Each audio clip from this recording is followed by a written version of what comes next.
Work with the second technique to use, which is going to create a selection. So we're going to use the same tool before. Again, you've got lots of options depending on how the results are. Don't forget additive. I'm going to go ahead and select. And the selection's ready. I've got the thing, the marching answer there. This time we're going to do something a little bit different. This time we're going to use this icon right here, which is the layer masks icon.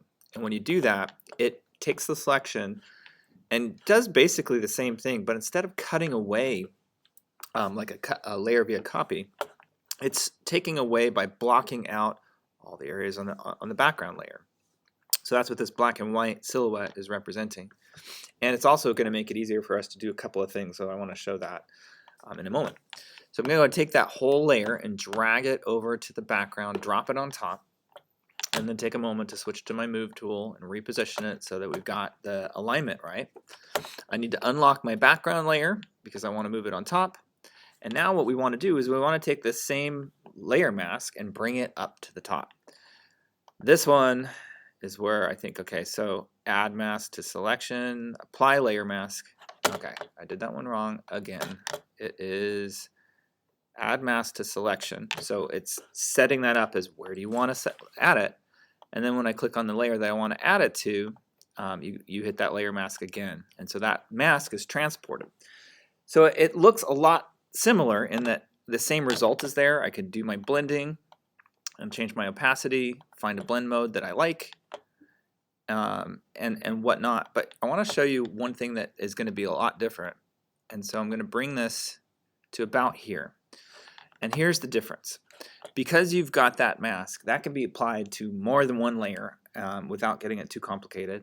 You can actually modify that mask by painting it separately. And you can take that and unlink it from the photo below it. Now the reason this is important is that photo below it can be moved. So if you don't like how the lineup of the stars is, you can take that photo and move it along and get it to a place where it's exactly where you want it to be. So like that mountain line right now is now kind of contrasting on the yellow. The line of the Milky Way is going the way that I want. And that's basically the reason. So for this one, since I'm trying to give you some more skill practice development, I'm going to go ahead and say done with that move.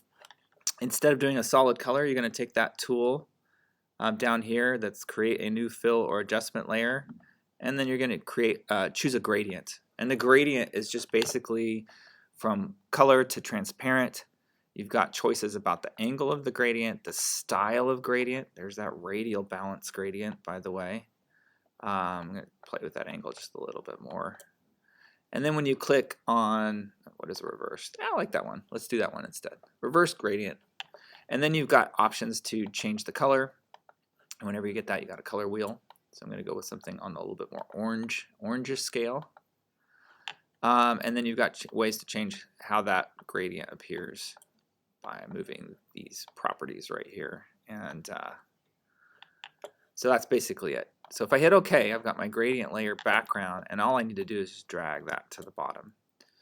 So even though this shows as transparent space, it's actually going to end up being white. So if you don't like that and you want a color behind the gradient that's not white, then you would have to create another layer, which would just be a solid color layer. And so maybe I just want black. And again, that color fill layer goes on the bottom.